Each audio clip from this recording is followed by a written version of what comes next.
الحمد لله نحمده ونستعينه ونستغفره ونؤمن به ونتوكل عليه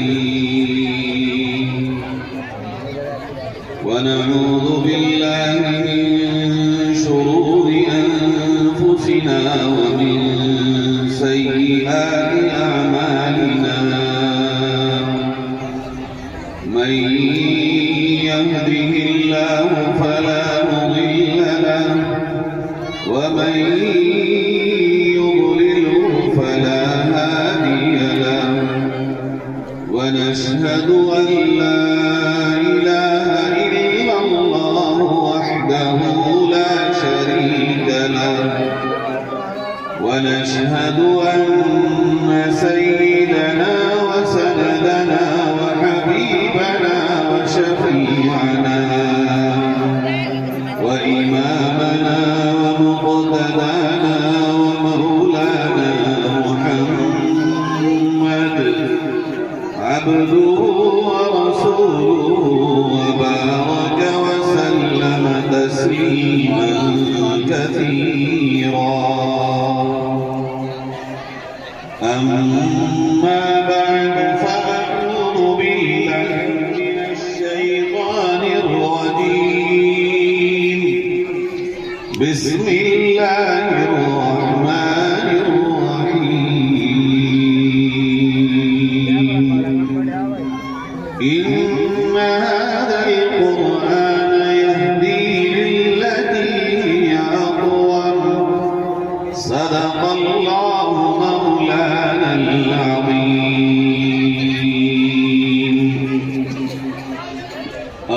اللهم صل على سيدنا وعلى آل سيدنا ومولانا محمد كما صليت على إبراهيم وعلى آل إبراهيم إنك حميد مجيد اللهم بارك على محمد وعلى آل محمد كما باركت على إبراهيم وعلى آل إبراهيم إنك حميد مجيد معزز علماء کرام دینی ایمانی بھائیوں بزرگوں نوجوان ساتھیوں سب سے پہلے ہم اللہ کا شکر ادا کرتے ہیں کہ اس نے ہمیں قرآن پاک کی اس عظیم نسبت پر یہاں جمع ہونے کی توفیق نصیب فرمائی اور دعا کرتے ہیں کہ اللہ رب العزت ہم سب کا قرآن کریم سے سچا تعلق قائم فرمائے اور قرآن کریم کو اس دنیا میں ہمارے لیے عزت کا نجات کا اور ہدایت کا ذریعہ بنائے قبر میں اللہ قرآن کو ہمارے لیے انیس و مونس بنائے اور بروز محشر ہمارے لیے قرآن کو شفاعت کا ذریعہ بنائے میرے بھائیوں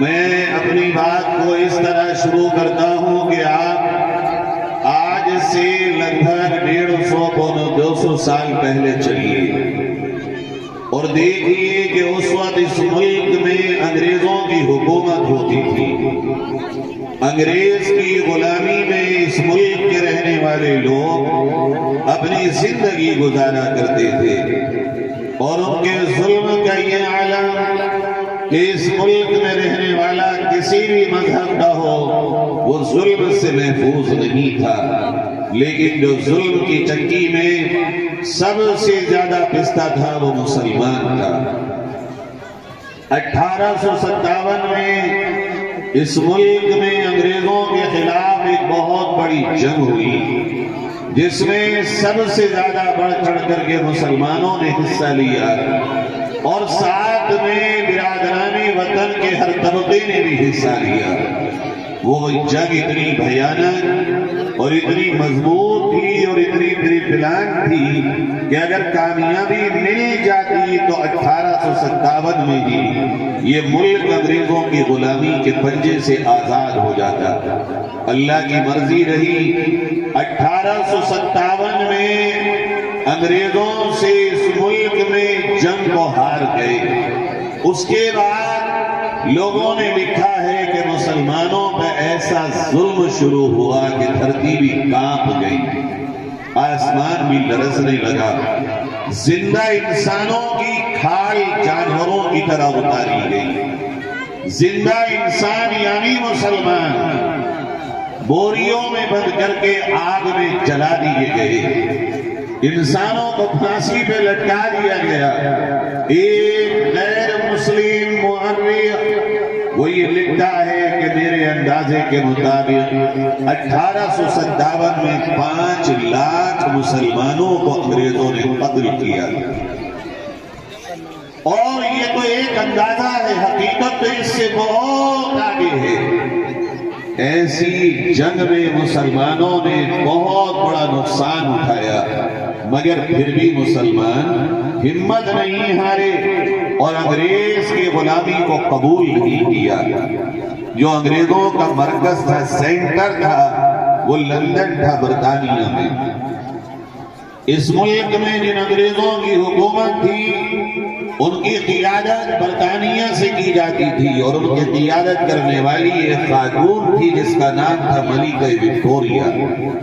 1861 کے دور میں اس نے ایک کمیٹی بنائی، اور اس نے اس کمیٹی کے کام یہ حوالے کام کیا کہ جاؤ ہندوستان میں جائزہ لو، سروے کرو، گھومو، گاؤں میں جاؤ، قصبوں میں جاؤ، شہروں میں جاؤ، اور جا کر کے یہ پتہ کرو کہ آخر ہماری یعنی انگریزوں کی حکومت پورے طور پر ہندوستان میں قائم کیوں نہیں ہو پاتی، فلی پاور کے ساتھ ہماری گورنمنٹ ایکٹیو کیوں نہیں ہو پاتی۔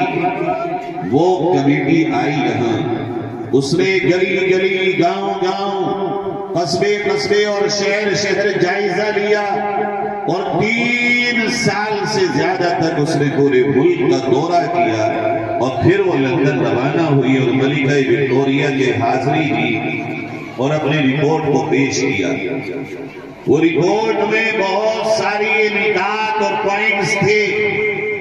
انہوں نے جو بنیادی نکات اور پوائنٹس ملکہ وکٹوریہ کے سامنے رکھے، آپ دل سے سنیے کہ وہ بات جو میں آج کہہ رہا ہوں، اگر یہ بات ہماری بہت پہلے سمجھ میں آ گئی ہوتی یا دیر سے صحیح آج بھی اگر سمجھ میں آ جائے تو صبح کا بھولا شام کو گھر آئے اسے بھولا نہیں کہتے۔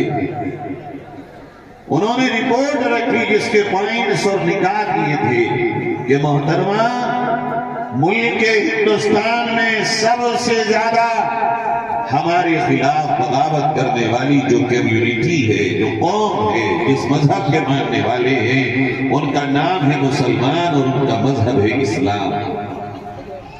ہر جگہ بغاوت جو ہوتی ہے، جہاں انگریز میدان میں ہوتا ہے، سب سے بڑی تعداد بغاوت کرنے والوں کی اگر ہمارے سامنے آتی ہے تو وہ مسلمانوں کی ہوتی ہے، اور اس لیے ہوتی ہے کہ مسلمان قرآن پڑھتا ہے، قرآن پہ اس کا ایمان ہے، اور قرآن میں یہ پیغام دیتا ہے کہ ایک اللہ کی غلامی کے سوا کسی کی غلامی ہمیں منظور نہیں۔ لہذا محترمہ، جب تک ہندوستان کے مسلمانوں کے پاس قرآن ہوگا، یہ قرآن انہیں صبح بھی، شام بھی، دن بھی، رات بھی، کھیتوں میں بھی اور دکانوں میں بھی، امیروں کو بھی اور غریبوں کو بھی، جوانوں کو بھی، بوڑھوں کو بھی، مردوں کو بھی، عورتوں کو بھی پیغام دیتا رہے گا، تمہارا ایک مالک، اس کے سوا کوئی دنیا کا خالق نہیں۔ اگر آپ چاہتی ہیں کہ ہندوستان میں مسلمانوں کی ہندوستان میں انگریزوں کی حکومت پورے طور پر ہو اور کوئی مقابلہ نہ ہو، تو پہلا کام یہ کیجئے کہ ہندوستان سے قرآن کریم کے خاتمے کے آرڈر پہ سائن کیجئے کہ پورے ملک میں کہیں بھی قرآن کا ٹھیک ہے آگے بتاؤ کیا محترمہ دوسرا وہ پوائنٹ ہمارا اور وہ نقطہ کہ جس کو ہم لے کر کے آئے ہیں، اگر ہم نے قرآن کو مٹا بھی دیا تو اس یہ قرآن جہاں پڑھایا جاتا ہے ان کا نام ہے مدرسہ، ان کا نام ہے اسلامک اسکول۔ اگر یہ مدرسہ رہا اور قرآن ہم نے مٹا دیا تو یہ لوگ مدرسوں میں زبانی قرآن پڑھائیں گے، لہذا قرآن بھی مٹائیے اور جہاں قرآن پڑھایا جاتا ہے ان مدرسوں کے بھی نام و نشان ختم کر دیجئے۔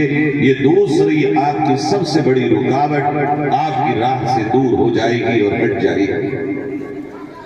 تو اور بتاؤ کیا محترمہ تیسری بات، اگر ہم نے قرآن ختم کر دیا، مدرسوں کو گرا دیا اور تباہ و برباد کر دیا اور انہیں بلڈوزر سے ڈھا بھی دیا اور مولوی کو چھوڑ دیا جو یہ مدرسے چلاتا ہے، جو یہ مدرسے میں پڑھاتا ہے، عالم دین قرآن کا پڑھانے والا قاری، یہ جو مدرسوں کو چلانے والا مولوی، اگر ہم نے اس کو نہیں مٹایا تو یہ کھیتوں میں جا کے قرآن پڑھائے گا، یہ بیٹھکوں میں جا کے قرآن پڑھائے گا، یہ جنگلوں میں قرآن پڑھائے گا، یہ بیابانوں میں اور صحراؤں میں قرآن پڑھائے گا۔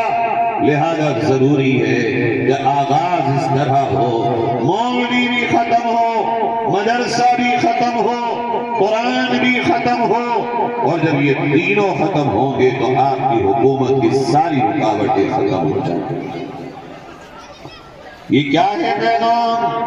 خالی انہوں نے یہ جائزہ رپورٹ اور سروے رپورٹ ہی نہیں دی بلکہ ملک وکٹوریہ نے اس کو اپروول دیا اور اس کے سگنیچر کیے کہ جاؤ تمہیں اختیار دیا جاتا ہے جا کر کے کام کرو۔ وہ آئے اور انہوں نے اس دور میں پورے ملک سے قرآن کو اکٹھا کر کے دلی کے ترکمان گیٹ پہ ایک ساتھ قرآن کے نسخوں کو جلا دیا اور پھر پورے ملک میں جہاں انہیں لگا انہوں نے مدرسوں کو اس وقت کے بلڈوزر سے گرا کے ملبے میں تبدیل کر دیا، اور پھر مولویوں کی باری آئی، کچھ کو جیلوں میں ڈالا، کچھ کو پھانسیوں پہ چڑھایا، کچھ کو لٹکا دیا پیڑوں پہ مار کے، اور کچھ کو آگ کے حوالے کر دیا۔ مولوی مل جائے یا مولویوں کا مددگار مولوی نما مل جائے اس کو برباد کیا۔ اتنا زبردست قتل عام علماء کا ہوا، لکھا ہے کتابوں میں، دلی کے چاندنی چوک سے لے کے کنیا کماری تک کے راستے میں ایک بھی پیڑ ایسا نہیں تھا جہاں علماء کی لاش نہ لٹکی۔ میں آج سے پوچھتا ہوں یہاں بیٹھے ہوئے مسلمانوں، آج سے 150 سال پہلے ہمارے انٹرنیشنل اسلام کے دشمنوں کو یہ بات سمجھ میں آ گئی کہ مسلمان زندہ ہے تو قرآن سے، مسلمان کی زندگی ہے تو مدرسوں میں ہے۔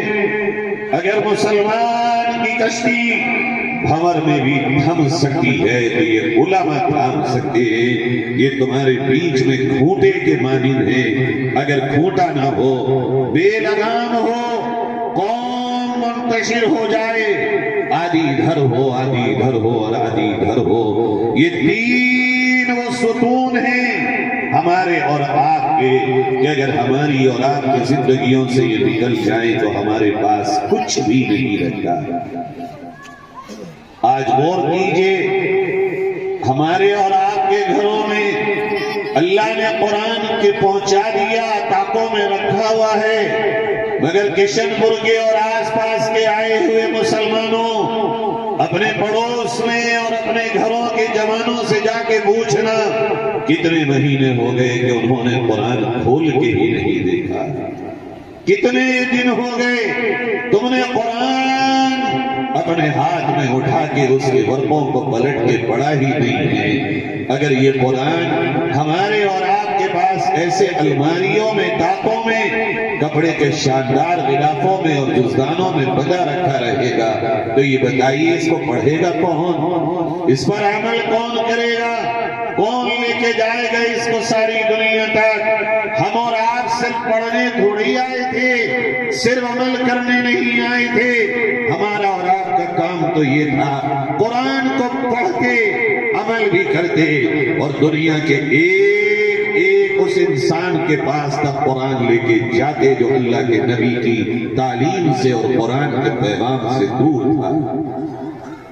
جانتے ہیں آپ، اللہ کے نبی صلی اللہ علیہ وسلم نے فرمایا القرآن غنى لا فقر بعده ولا غنى دونه۔ اس کائنات کی سب سے بڑی دولت اگر کوئی ہے تو وہ اللہ کا کلام قرآن مقدس ہے۔ فرمائے اس کے بغیر کوئی دولت نہیں۔ تم پیسے والے ہوا کرو، بڑی بڑی کوٹھیاں والے ہوا کرو، بڑی بڑی زمینوں والے ہوا کرو، بڑی بڑی گاڑیوں والے ہوا کرو، بڑی بڑی فیکٹریاں والے ہوا کرو، مگر اللہ کے نزدیک مالدار وہ ہے جس کے پاس قرآن کے ساتھ تو دنیا ہو، اور اگر قرآن کے بغیر دنیا ہے، سب کچھ ہو، قرآن نہ ہو، تو ایسا بندہ اللہ کے نزدیک فقیروں سے بدتر فقیر ہے۔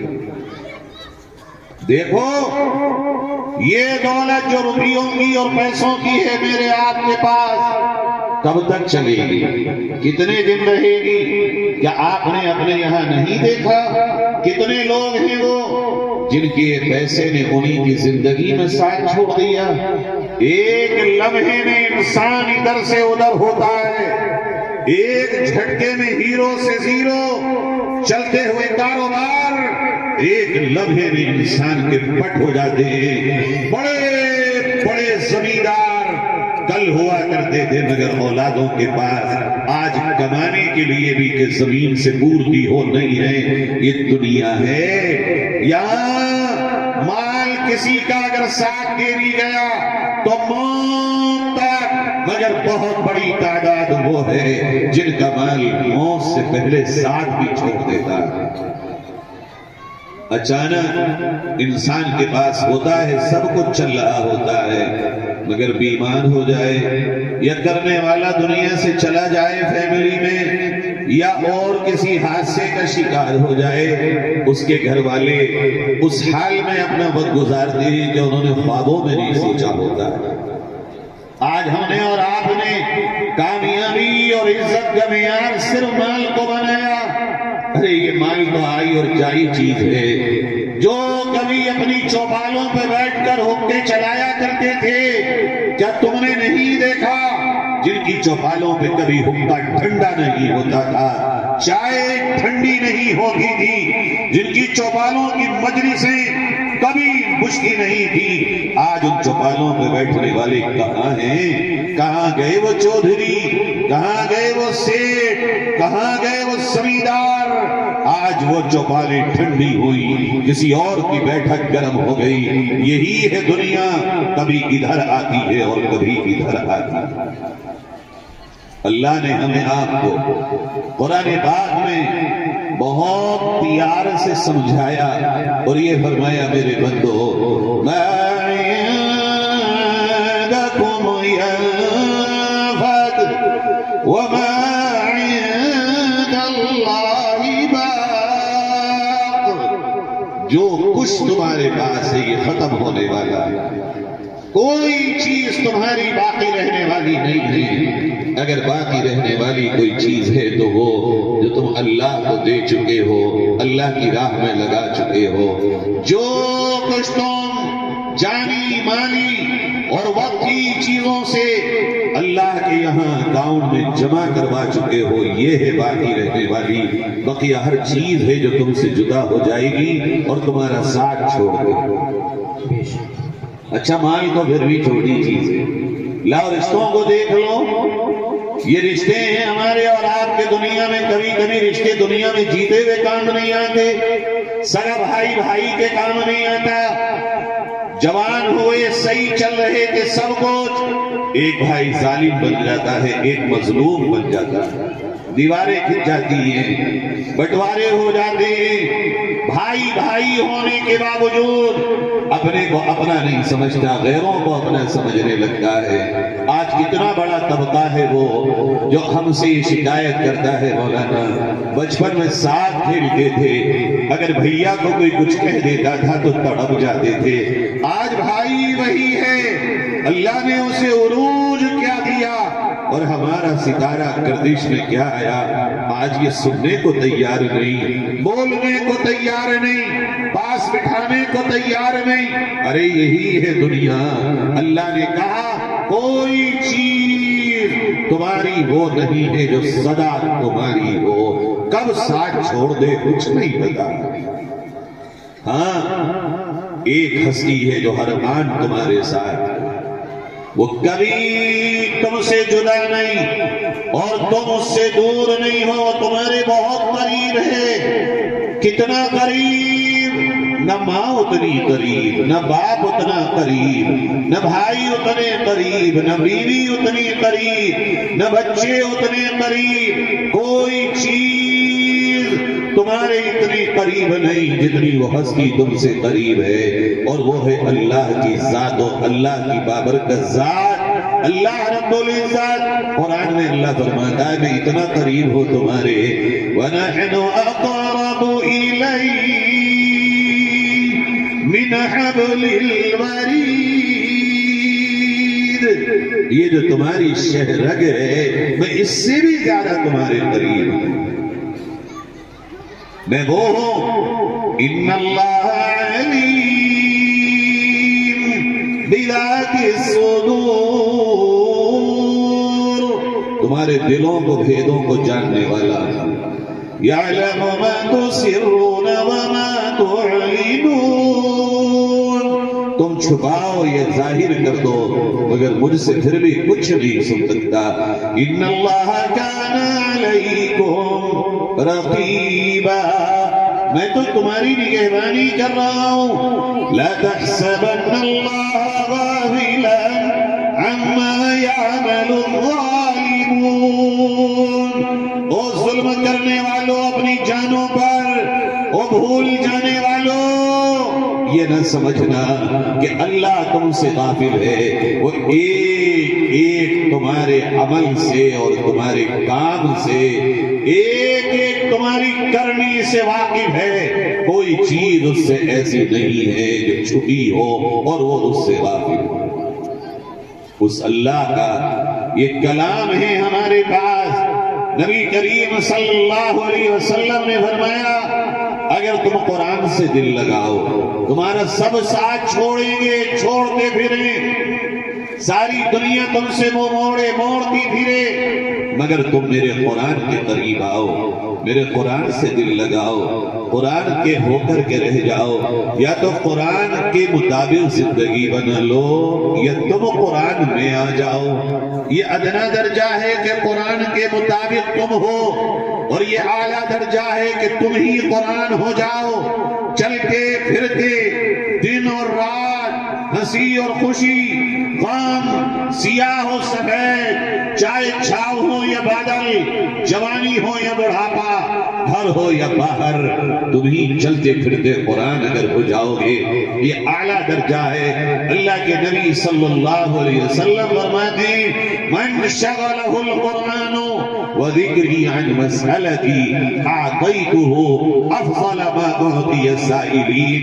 آئے میرے قرآن میں تو لگ تو صحیح، اپنے آپ کو لگا تو صحیح، ہاتھوں میں قرآن اٹھا تو صحیح، زندگی کو قرآن سے سجا تو صحیح۔ اللہ تجھے بغیر مانگے مانگنے والوں سے اچھا عطا کرے۔ یہ قرآن ہے جو دنیا بھی بناتا ہے۔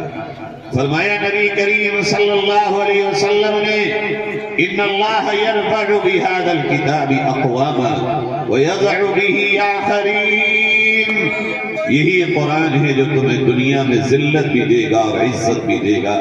یہ قرآن ہو دعووں میں ہو، یہ قرآن تو ہو مگر کاروبار اس کے مطابق نہ ہو، یہ قرآن تو ہو مگر رشتے اس کے مطابق نبھائے نہ جائیں، یہ قرآن تو ہو مگر میری میری آپ کی جوانی قرآن کے مطابق نہ ہو، یہی قرآن ہوگا مگر ہمیں دنیا اپنی جوتیوں کے تلوے کی دھول کی حیثیت بھی نہیں دی۔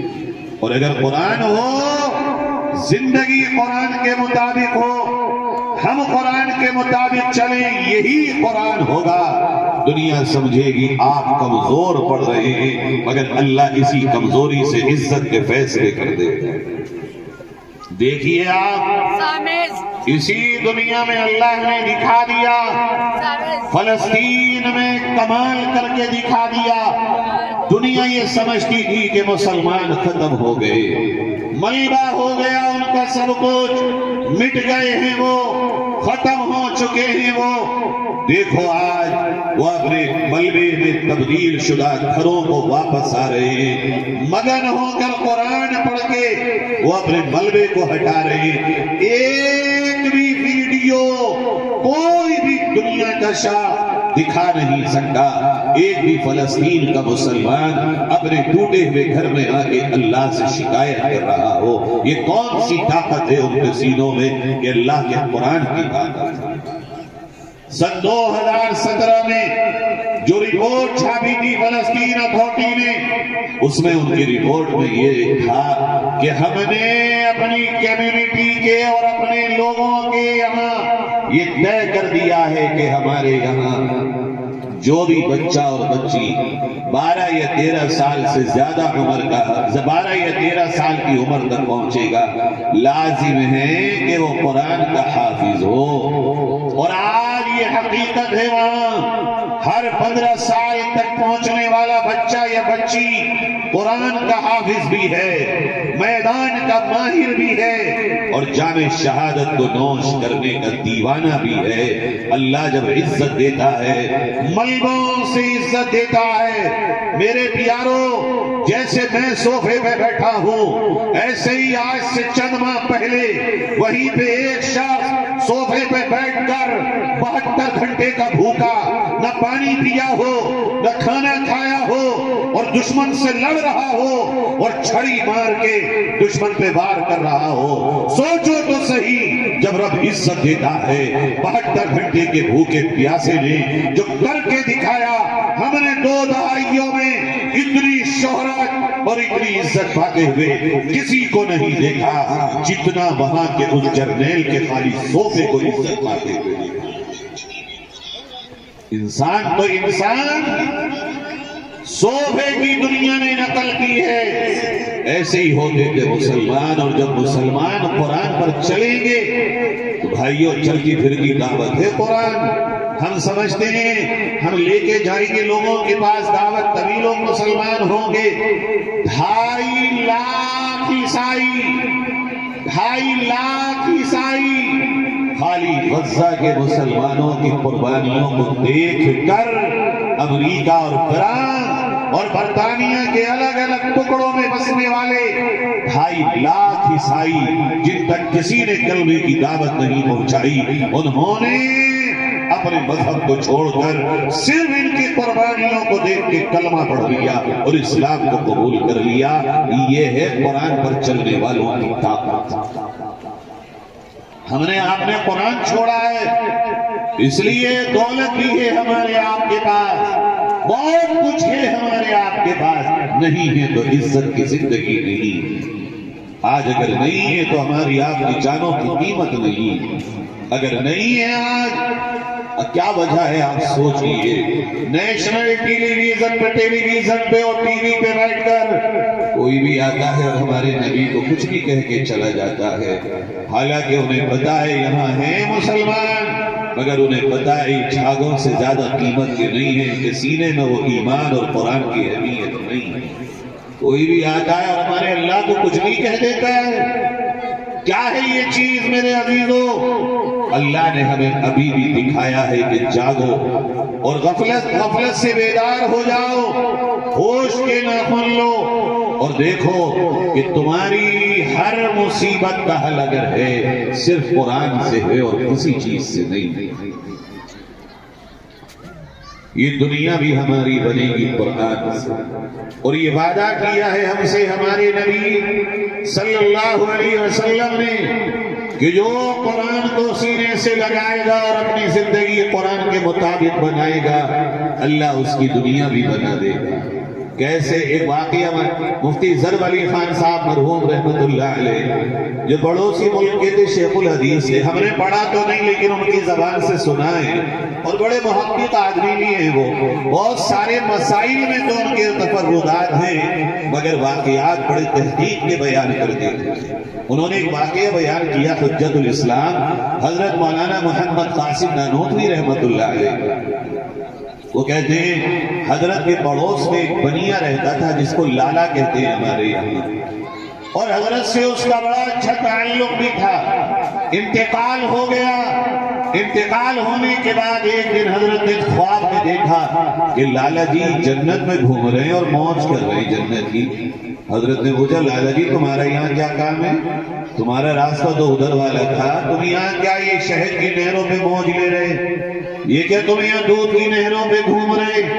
یہ جو تم یہاں محلوں میں سونے اور چاندی اور ہیرے اور جواہرات کے جھومروں میں مستی کر رہے، لالا جی تم کیسے آ گئے یہاں؟ کہنے لگے حضرت جی بتاؤں؟ کہاں بتاؤ؟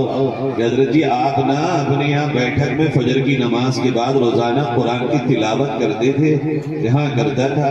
کہ حضرت جی جب آپ قرآن پڑھا کرتے تھے نا تو میں آپ کے دروازے کی آڑ میں کھڑا ہو کے آپ کا قرآن سنتا تھا، اور مجھے بہت اچھا لگتا تھا وہ قرآن۔ کئی بار میرے دل میں آیا کہ میں بھی آپ کا جیسا ہو جاؤں اور اس قرآن کو میں بھی سیکھ لوں، مگر جب میں گھر جاتا تھا تو ڈر جاتا تھا کہ دنیا کیا کہے گی، گھر والے کیا کہیں گے، خاندان والے کیا کہیں گے، اور میں خوف سے واپس ہو جاتا تھا۔ کئی سال تک میں آپ کے قرآن کو سنتا رہا حضرت جی۔ ایک دن میں بیمار ہو گیا اور بیماری اتنی بڑھ گئی، آپ کو پتا ہے کہ میری موت تک مجھے پہنچا دیا۔ مرنے سے ایک دن پہلے میں نے اپنے مالک سے بات کی اور میں نے کہا، اے حضرت جی کے پیدا کرنے والے اور میرے پیدا کرنے والے، میں جانتا ہوں کہ تو میری بات سن رہا ہے اور تو بھی جانتا ہے کہ مجھے میرے حضرت جی جو قرآن پڑھتے ہیں کتنا اچھا لگتا ہے۔ آج تک میں نے اقرار نہ کیا لیکن میں تجھے اپنے حضرت جی کے قرآن کا واسطہ دے کر تجھ سے مانگتا ہوں اور اقرار کرتا ہوں کہ جو مذہب، جو دھرم، جو طریقہ حضرت جی کا ہے میں اسے دل سے قبول کرتا ہوں۔ اگر تو مجھے صحت دے گا، چاہے زمانہ میرا مخالف ہو، میں جا کے حضرت جی کے ہاتھ میں وہ قبول کر لوں گا، اور اگر تو مجھے موت دے تو میرے سینے کو اسی سے بھر دے جو میرے حضرت جی کا ایمان ہے۔ اسی پہ اگلے دن میری موت ہو گئی اور پھر میں آیا، میری روح کو لے کر فرشتے پہنچے، اللہ نے فرشتوں کو حکم دیا اس کی روح جنت کے فرشتوں کے حوالے کرو، یہ میرا وہ بندہ ہے جس نے میرے ایک محبوب بندے کی تلاوت کا واسطہ دے کر مجھ سے ایمان کی بھیک مانگی۔ میری غیرت نے گوارا نہ کیا کہ میں اسے محروم کر دوں، میں نے اس کے سینے کو ایمان سے بھر دیا اور ساری زندگی کے گناہوں کو، شرک و کفر کو معاف کر دیا۔ کیا آج ہماری بیٹھکوں میں قرآن ہے؟ ہمارے گھروں میں قرآن ہے؟ کیا آج ہماری بیٹھکیں قرآن کی تلاوت سے سوری نہیں ہو گئی؟ کیا آج ہمارے گھر صبح کے وقت میں قرآن کی تلاوت سے سونے نہیں ہو گئے؟ ارے غیر تو غیر، ہمارے بچوں کے کانوں میں کب سے ہمارے گھروں کی قرآن کی تلاوت کی آواز نہیں گئی؟ عزیزو، اگر میرے آپ کے گھروں میں اور آپ ہی قرآن نہیں پڑھیں گے، آنے والی نسل کہاں جائے گی اور کس رخ میں جا کے کھڑی ہوگی؟ دیکھو میں سچ کہہ رہا ہوں، یہاں اس جلسے سے یہ پیغام اگر آپ لے جائیں گے کہ ہماری سب کچھ زندگی قرآن سے جڑ کر ہے، قرآن کے بغیر نہیں ہے، ہم طے یہ کر کے جائیں کیونکہ دنیا میں عزت قرآن سے، کامیابی قرآن کے ساتھ، جو ملے قرآن کے ساتھ لیں گے، قرآن کو چھوڑ کے کچھ نہیں لیں گے۔ اور یہ طے کر لیں اگر آپ لوگ کہ یہاں سے جانے کے بعد روزانہ فجر کی نماز کے بعد ہم سب سے پہلے قرآن کی تلاوت کریں گے، پھر کھانا اور کام کریں گے، تو یہ جلسہ بھی کامیاب اور رامپور سے میرا یہاں تک آنا بھی کامیاب اور ان بچوں کے سروں پہ دستار فضیلت کا بننا بھی کامیاب ہے۔ آپ ارادہ کریے انشاءاللہ ہم نیت کر دیں کہ روزانہ قرآن کی تلاوت کریں گے۔ بہت کم لوگوں نے آپ ہی کے لیے سب اٹھائیے، سارا مجمع کریں گے بھئی انشاءاللہ۔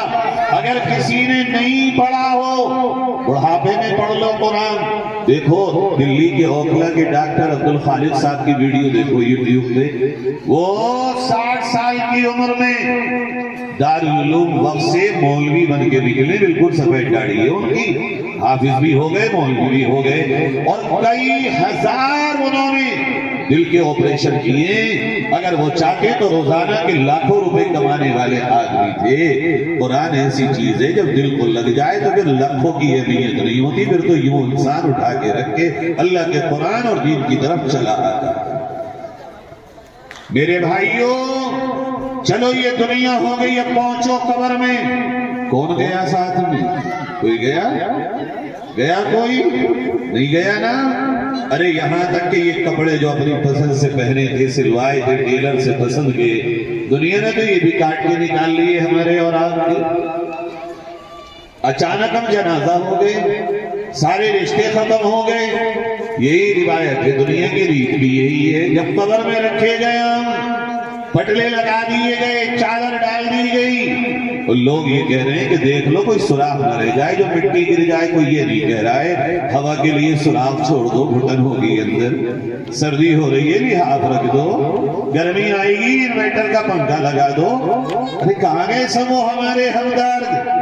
دنیا ہی نے یہ بتا دیا یہ ہمدردی تیرے جیتے جی تھی۔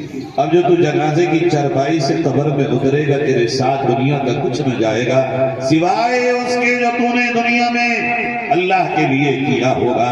اب جو ہم قبر میں رکھے جائیں گے میرے عزیزوں، کوئی شے نہیں جو وہاں ہمیں ہمارا دل بہلا سکے، لیکن فرمایا پیارے نبی کریم صلی اللہ علیہ وسلم نے جب تو قبر میں پہنچے گا وحشت کا عالم ہوگا، گھبراہٹ ہوگی، ہولناکی ہوگی، تیرا دل ہوگا پھٹا جا رہا ہوگا، کلیدہ ہوگا کہ منہ کو آ رہا ہوگا، دم ہوگا کہ گھٹ سا رہا ہوگا۔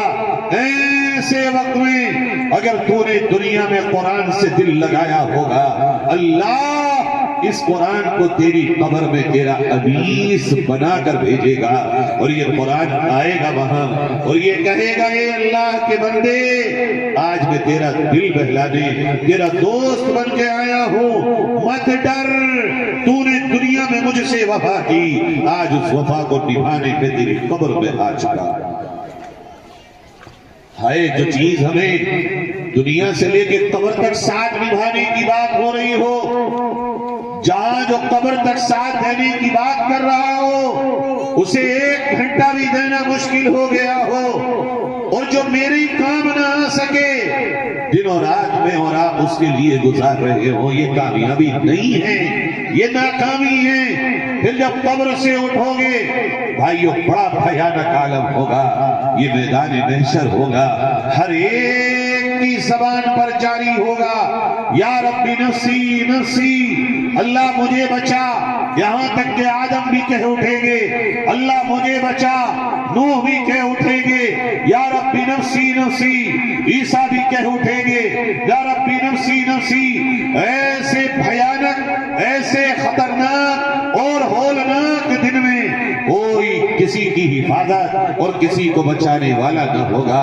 اس دن میں کہ جب لوگ اپنے ہی پسینوں میں ڈوب رہے ہوں گے اور خوف کا یہ عالم ہوگا کہ ان کی آنکھیں ٹھہر گئی ہوں گی، ان کے جسم اکڑ گئے ہوں گے اور ان کی گردنیں اکڑ چکی ہوں گی۔ مہدعین مقنعی رؤوسہم لا يرتد الیہم طرفهم وافئدتهم ہوا، سر ہوں گے ان کے جو اٹھیں گے تو اٹھے ہی رہ جائیں گے، آنکھوں کی پتلیاں جہاں جمے گی جمی رہ جائیں گی، دل ہوگا کہ بولے لے رہا ہوگا۔ ایسے دن میں جب انسان کے کوئی کام نہ آئے گا، ہر ایک دوسرے سے بھاگے گا۔ یوم یفر المرء من اخیہ وامہ وابیہ وصاحبتہ وبنیہ لکل امرئ منہم یومئذ شأن یغنیہ۔ نہ ماں نہ باپ، نہ بھائی نہ بہن، نہ اولاد نہ بیوی اور نہ بیوی کا شوہر، کوئی کسی کے کام نہ آئے گا۔ ایسے وقت میں پیارے نبی کریم صلی اللہ علیہ وسلم فرماتے یہ قرآن اللہ کے عرش کے آگے آئے گا اور کہے گا اے اللہ میں تیری کتاب ہوں، میں تیرا کلام ہوں، میں تیرا قرآن ہوں۔ اے پیارے رب، یہ وہ بندہ ہے جس نے مجھے دنیا کی تھکان میں نہ چھوڑا، غریبی میں نہ چھوڑا، صبح میں نہ چھوڑا، شام میں نہ چھوڑا، شادی میں نہ چھوڑا، جنازے میں نہ چھوڑا۔ یہ دکان میرے کہنے کے مطابق کرتا رہا، یہ کام میرے کہنے کے مطابق چلاتا رہا۔ اے اللہ، اس نے دنیا میں میرا ساتھ نہیں چھوڑا۔ میں تیرا کلام، میں تیرا قرآن تجھ سے شفاعت لے کے آیا ہوں، تو میری قبول کر اور اسے جنت میں بھیج دے۔ پیارے نبی کریم صلی اللہ علیہ وسلم فرماتے اللہ قیامت میں قرآن کی شفاعت کو قبول کرے گا اور جنت میں اس کو داخل کرے گا۔ دنیا بھی بنی قرآن سے، قبر بھی بنی قرآن سے، قیامت بھی بنی کو قیامت میں نجات بھی ملی قرآن سے۔ اور میرے عزیزوں آج یہی قرآن ہمارے یہاں بیگانہ اور بیچارہ بن چکا ہے۔ آج یہ طے کریے انشاءاللہ کہ یہ ہم اور آپ جو یہاں آئے ہیں قرآن کے ساتھ زندگی گزاریں گے انشاءاللہ۔ یہ بچے جو آپ نے دیے اس مدرسے کو مبارک اور بہت مبارک۔ جن ماں باپ نے اپنے جگر کے ٹکڑوں کو اس مدرسے کے حوالے کیا، قرآن پڑھنے کے لیے آپ کو اندازہ نہیں ہے کہ آپ نے کیا کام کر دیا۔ یہ سچ تو یہ ہے کسی کی دعا لگ گئی آپ کو جو اللہ نے بچوں کو قرآن کا حافظ بنا دیا۔ کتنی بڑی دولت ہے بتاؤں میں آپ کو قرآن کا حافظ۔ بہت سنی ہوگی آپ نے دارالعلوم دیوبند کے محتمین سابق حضرت مولانا حکیم الاسلام قاری طیب صاحب رحمت اللہ علیہ فرماتے ہیں کہ میری عمر جب میں یہ واقعہ لکھ رہا ہوں تو میری عمر تقریباً 60 سے تجاوز کر رہی ہے، اور میں جب حافظ قرآن ہوا تو میرے والد ماجد حافظ محمد احمد صاحب رحمت اللہ علیہ نے مجھے دفتر میں بلایا کہ مغرب کے بعد محمد طیب سے کہنا ابا جی بلا رہے ہیں، آپ اندازہ لگائیے حفظ قرآن ہے کیا اور حافظ قرآن کیا۔ قاری صاحب فرماتے میں گیا، ابا جی تو اوابین کی نماز پڑھ رہے تھے، نماز سے فارغ ہوئے، مصلی پہ بیٹھے اور رونا شروع کر دیا۔ ابا جی نے دارالعلوم دیوبند کے محتمین تھے، وہ بھی حضرت نانوتوی رحمت اللہ علیہ کے صاحبزادے ہیں، وہ کیا مقام ہے ان کا؟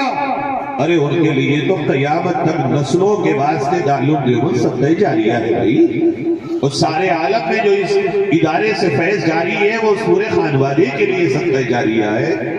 مگر حافظ محمد احمد صاحب رحمت اللہ علیہ کہتے میرے ابا جی رونے لگے، اور اتنا رونے لگے کہ پوری داڑھی ان کی آنسوں سے تر ہو گئی اور سسکیاں بن گئی کہ میں بڑا پریشان، یا اللہ مجھ سے کیا خطا ہو گئی، آخر کون سا ایسا مجھ سے گناہ سرزد ہو گیا جو میرے ابا جی اتنا رو رہے ہیں۔ میں نے آگے بڑھ کے ابا جی کے گھٹنوں کو پکڑا اور کہا ابا جی کیا خطا ہو گئی، کیا غلطی ہو گئی، کیا گستاخی ہو گئی جو آپ اتنا رو رہے ہیں؟ کیا ابا جی نے اپنے آپ کو سنبھالا اور کہا بیٹے محمد طیب تم حافظ بن گئے ہو، انشاءاللہ عالم بھی بنو گے اور آگے بڑھو گے اور آگے بڑھو گے اور اللہ تم سے خوب کام لے گا، مگر محمد طیب حافظ قرآن ہم نے تمہیں صرف اپنے لیے بنایا ہے، ہمارے پاس اس کے علاوہ کوئی عمل نہیں ہے جو اللہ کے سامنے پیش ہے۔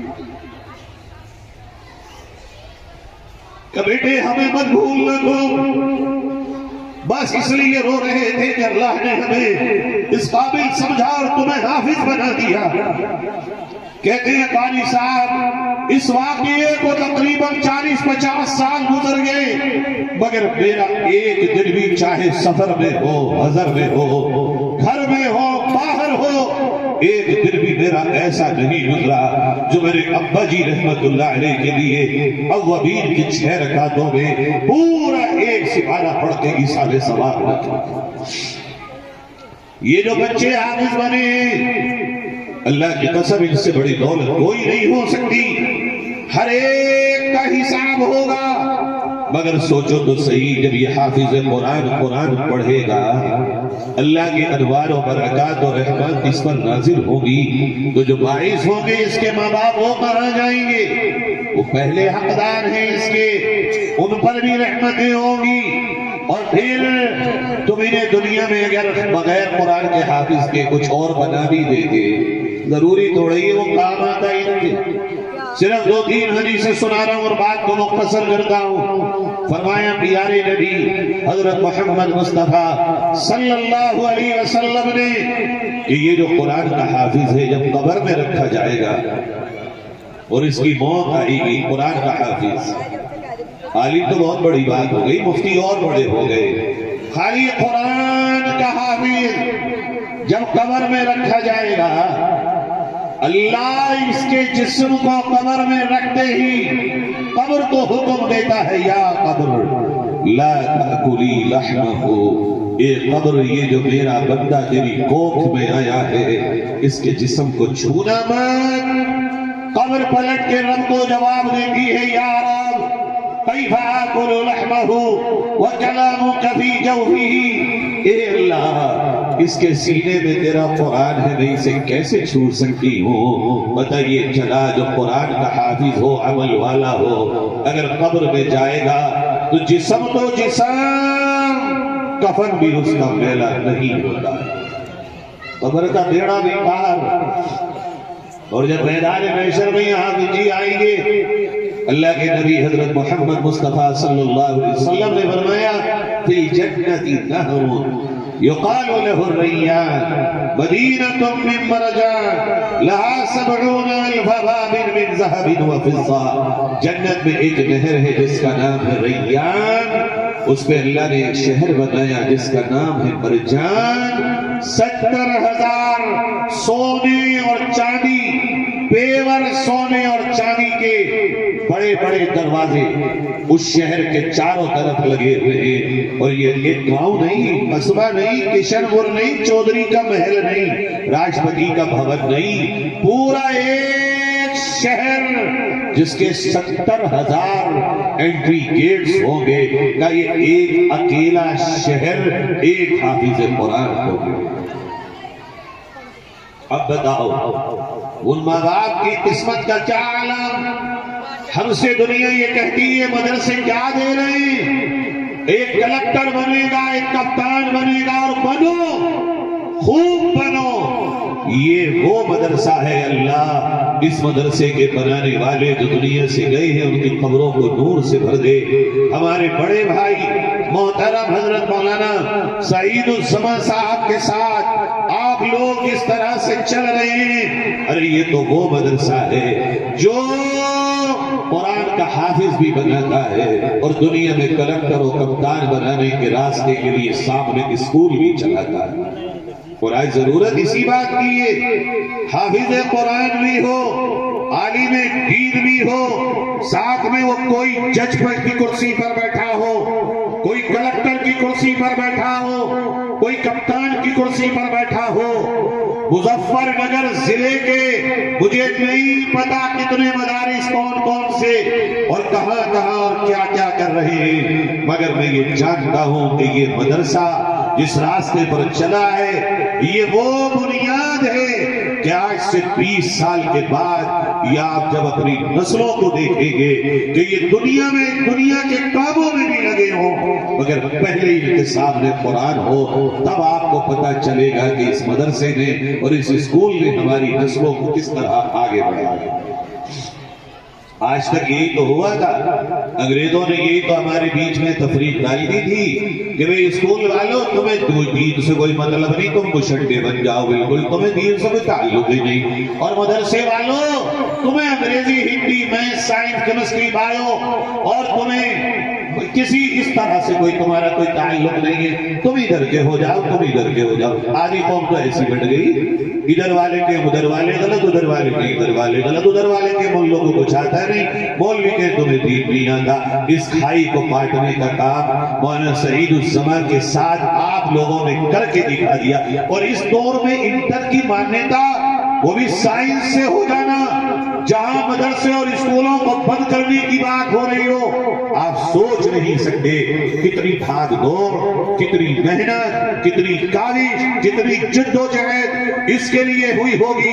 مگر کشن پور کے لوگوں ایک بات کہتا ہوں ہم سے, اس اسکول کو بغیر پلاسٹر کا مت چھوڑو, بغیر پتھر کے مت چھوڑو, بغیر ٹائلز کے مت چھوڑو, نیو سے نیو جو کچھ تمہارے پاس ہو اس کو بہت ہی شاندار بناؤ, تاکہ وہ اسکول جو انگلش میڈیم کے اسٹرکچر کے ساتھ چل رہے ہوں, جن کا کنسٹرکشن اور جن کی بلڈنگ سامنے سے ہمیں روشنی دے رہی ہو, ہمیں ایسا نہ لگے کہ کشن پور میں چلنے والا اسکول رونق سے محروم ہے, بلکہ یہ لگے کہ جس اسکول میں مدرسے کے 7 بچے پڑھتے ہیں وہاں سلیقہ, وہاں صفائی, وہاں کنسٹرکشن, وہاں ڈیکوریشن, وہاں فنیشنگ, ہر چیز ان سے اعلیٰ ہو.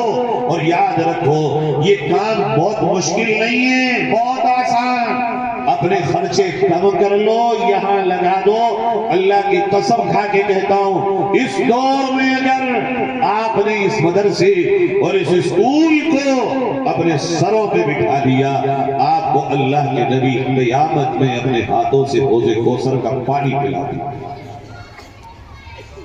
یہ ہے وہ نمونہ جو قرآن پاک کے ساتھ دنیا کی تعلیم ہو. اگر قرآن کے بغیر دنیا کی بادشاہت بھی آتی ہو, ہم ٹھوکروں پہ مانتے ہیں ایسی بادشاہت. یہ مدرسہ اس لیے یہاں تک آیا اور اس لیے یہ آگے چل رہا ہے تاکہ دین اور دنیا کا سنگم ہو. ہمارے یہاں کوئی چیز دنیا نہیں ہے, ہر وہ دنیا کا کام جو دین کے مطابق ہو وہ بھی تو دین ہے. کھانا کھانا دنیا ہے یا نہیں؟ بسم اللہ پڑھ کے کھاؤ گے تو دین ہو گیا یا نہیں ہو گیا؟ کپڑا پہنا دنیا ہے یا نہیں؟ سنت کے مطابق پہنو گے تو دین ہو گیا یا نہیں ہو گیا؟ روٹی روزی کے لیے کمانا, نوکری کرنا, کھیتیاں کرنا, یہ دنیا ہے یا نہیں؟ نبی کے طریقے پر کرو گے تو یہی دین ہو گیا یا نہیں ہو گیا؟ کمانے کے لیے نبی نے فرمایا فرائض کے بعد سب سے بڑا فرض حلال کمانا ہے, اور حلال کمانے والا قیامت میں جب آئے گا 14ویں چاند کی طرح اس کا چہرہ چمک رہا ہوگا. تو ہمارے یہاں تو دنیا کوئی دنیا ہے ہی نہیں, ہر دنیا دین بنانے کی فکر ہے. دنیا بھی دین بنا لو, تم جہاں رہو اپنے نبی کے دین کے سپاہی بن کے رہو, دین کے داعی بن کے رہو, دین کے نمائندہ بن کے رہو. تم جہاں رہو تمہارے سینے میں پہلے قرآن ہو. اس لیے دونوں سنگم کیے گئے ہیں. ایک طرف مدرسہ ہے اور ایک طرف اسکول ہے. میں آپ کو بتا نہیں سکتا, سن 2015 میں جب یہ بیڑا میں نے اٹھایا تھا, لوگ کہتے تھے مولوی انصار دیوانہ ہو گیا, کیا باتیں کرتا ہے, یہ مدرسے میں اسکول پڑھوائے گا, یہ مدرسے والوں کو اسکول چلوائے گا. مجھے تو بہت سارے لوگ یہ کہتے تھے یہ تو بھائی اپنوں سے دور ہو گیا, خارج ہو گیا, یہ ابھی اپنے کام کا ہی نہیں رہا. لیکن رامپور میں الحمدللہ ہم نے شروع کیا. حضرت مولانا عبدالسلام صاحب رحمت اللہ علیہ جو میرے والد کی طرح تھے, جس طرح یہ ان کے بچے ہیں اسی طرح مجھ سے وہ محبت کرتے تھے. کئی وجوہات سے حضرت جب گئے اور دیکھا, اتنی دعائیں دی, ہم نے نظام بنایا حفظ قرآن کے ساتھ اسکول کی تعلیم, عربی درجات کے ساتھ اسکول کی تعلیم, عربی پنجم ہمارے یہاں سے کر کے بچہ اور انٹر کر کے دارالعلوم دیوبند آتا ہے. اس سال بھی اور پچھلے سال بھی بڑی تعداد میں الحمدللہ بچے داخل ہوئے. اب دنیا کہہ رہی ہے بھئی چلے گا تو یہی ماڈل چلے گا. کرنے سے پہلے سمجھ میں نہیں آتی بات. میرے عزیزوں, یہ قید ختم کرنا بہت ضروری ہے۔ دنیا کے اسلام کی دشمن طاقتیں اسی بات سے ڈرتی ہے کہ بھائی یہ جو اسکول میں پڑھنے والا ہے نا، یہ کہیں مسجد کی مصلی پہ کھڑے ہو کے نماز پڑھانے کے قابل نہ بن جاوے۔ یہ ڈھونڈتا پھرے ہر جگہ، ارے بھائی امام صاحب نہ ہو، ہر نوجوان کشن پور کا اور آس پاس کا ایسا ہو کہ کوئی بھی نماز پڑھانے کے قابل ہو۔ اور یہ دنیا یوں ڈرے کہ بھیا کوئی مولوی ایسا نہ ہو جائے جو یونیورسٹی کا وائس چانسلر بھی ہو، کوئی مولوی ایسا نہ ہو جائے کہ جو اسکول میں کھڑے ہو کے فزکس پر، سائنس پر، میتھ پر اور دنیاوی جدید علوم کے صحیح رخ پر کوئی لیکچر دے دے۔ دنیا یوں ڈرتی ہے کہ یہ مکس اپ نہ ہو پائے۔ ہم یہ کہتے ہیں دنیا کے ڈر کو اور بڑھاؤ، ہم یہ کر کے رہیں گے انشاءاللہ۔ اگر آپ ہمت کریں گے، آپ کوششیں کریں گے، یہاں سے حافظ بھی نکلے گا، عالم بھی نکلے گا، انٹر کر کے بچہ بھی جائے گا، اور جب یہاں سے جائے گا تو کوئی ڈاکٹر بھی بنے گا، کوئی انجینئر بھی بنے گا، کوئی بی ٹی سی اور بی ایڈ کر کے ٹیچر بھی بنے گا، کوئی آئی ایس اور آئی پی ایس بھی بنے گا، کوئی پی سی ایس بھی بنے گا، کوئی جج بھی بنے گا، کوئی کسی تھانے کا کوتوال اور علاقے کا سی او اور حلقے کا دروغہ اور ہیڈ کانسٹیبل بھی بنے گا۔ مگر کیا ہی مزہ ہوگا جب وہ سارے عہدوں پر ہو مگر قرآن کے ساتھ ہو تو منظر ہی الگ ہوگا۔ میرے بھائیوں، میں نے ذرا سا ایک نقطہ لیا تھا بیچ میں اور بات کہاں سے کہاں پہنچ گئی۔ میں آپ سے یہ بتا رہا تھا حافظ قرآن یہ قیامت میں جائے گا اور مرجان شہر پائے گا۔ یہ مرجان شہر دلا رہے ہم مدرسے والے، دنیا کے کیا دے رہے ہیں؟ مرجان شہر کی گارنٹی دے رہے ہیں۔ کیا دے رہے مدرسے والے؟ تمہارا دیا ہوا ہر محل عارضی، ٹمپریری، مگر مدرسے والے جس محل کی بات کر رہے ہیں مرجان محل کی، وہ بالکل یقینی ہے۔ مدرسے والے کیا دے رہے ہیں؟ آج مدرسے والوں کے قریب آؤ، 5 منٹ 7 منٹ اور میں اپنی بات کو رکھ کے آپ سے رخصت ہوتا ہوں۔ دیکھو یہ حافظ قرآن ملا، کل قیامت میں یہ پہنچے گا، اللہ اس کو مرجان شہر بھی دے گا۔ مگر ایک بڑی انوکھی بات ایک ہمارے بزرگ نے لکھی کہ یہ دیکھو جب قیامت میں محشر کے میدان میں لوگوں کے فیصلے ہو رہے ہوں گے، جنت میں جانے سے پہلے سب کو دے دیا جائے گا، یہ ہے تمہارا گھر، یہ ہے تمہارا محل، یہ ہے تمہارا مقام، جاؤ اور ٹھہر جاؤ۔ مگر قرآن کے حافظوں کو اللہ تعالیٰ مقام پہلے نہیں بتایا۔ عجیب بات، ہر ایک عبادت والے اور عمل والے کو جنت میں جانے سے پہلے اس کا مقام اور اس کا مکان اور محل کا پتہ ہوگا، مگر قرآن کے حافظ باعمل کو محل کا پتہ نہیں بتایا جائے گا، بلکہ یہ کہا جائے گا وَرْتَقِ وَرَتِّلْ كَمَا كُنْتَ تُرَتِّلُ فِي الدُّنْيَا، چلو حافظ صاحب آ جاؤ، داخل ہو جاؤ جنت میں، اور آج جنت میں محل اپنی مرضی سے لے لو۔ جس طرح تم دنیا میں قرآن پڑھتے تھے، جنت میں بھی داخل ہو کے قرآن ہی پڑھ کے چلو۔ جہاں تمہاری قرآن کی آخری آیت، وہی جنت میں تمہارا مقام ہوگا۔ عزیزو، اس سے بڑا اعزاز قرآن کے حافظوں کا کوئی نہیں۔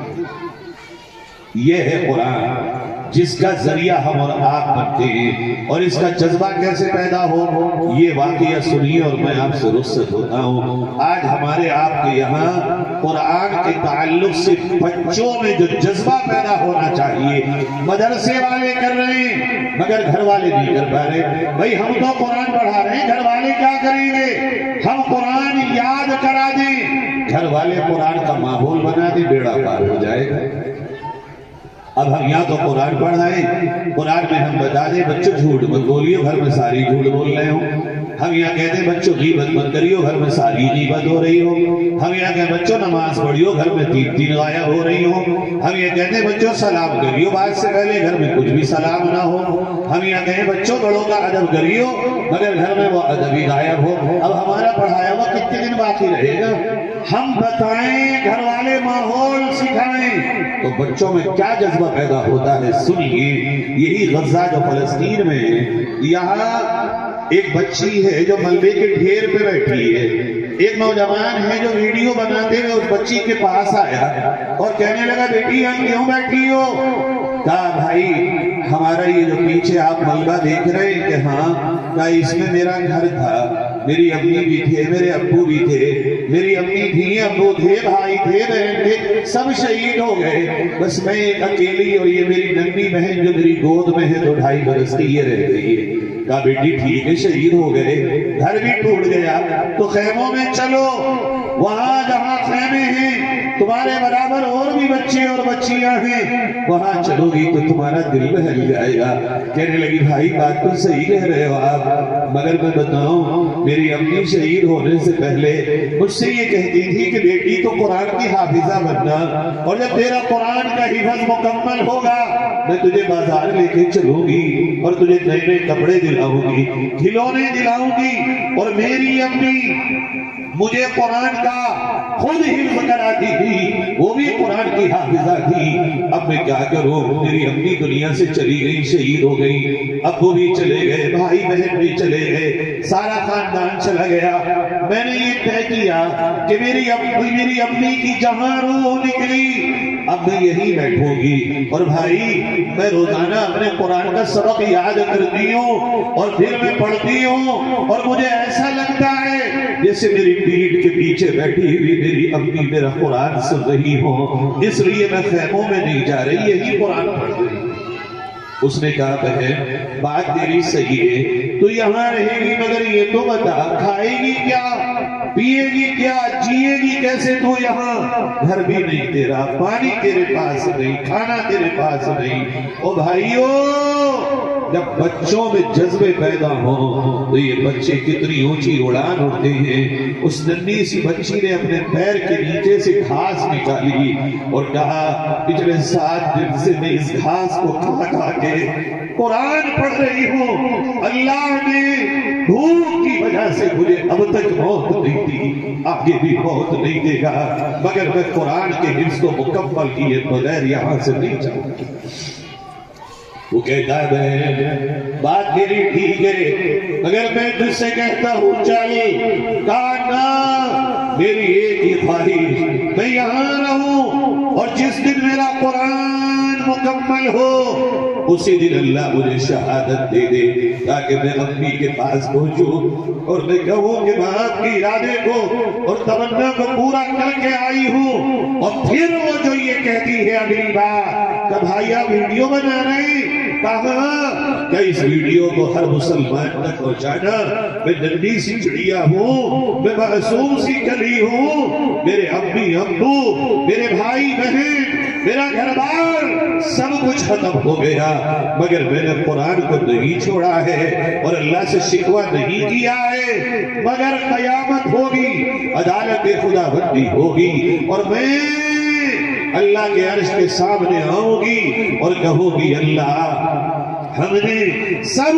کچھ کھو کر بھی تیرے قرآن سے ناتا نہ توڑا، تجھ سے شکایت نہ کی، اللہ تجھ سے شکوہ نہ کیا، مگر اے اللہ جنہیں ہمارے بہتے خون نے بھی نہ جگایا، جن کے ماں باپ تھے پھر بھی وہ تیرے دین پر نہ آئے، اللہ جن کے گھروں کے سائے تھے پھر بھی انہوں نے تیرے قرآن کو چھوڑا، اللہ آج انہیں تم پکڑ، میں اللہ سے ساری دنیا کے ان مسلمانوں کی شکایت کروں گی۔ پیارو اگر وہ بچی میرے اور آپ کے دامن کو بروز محشر پکڑ لے گی بڑا مشکل ہوگا چھوڑانا۔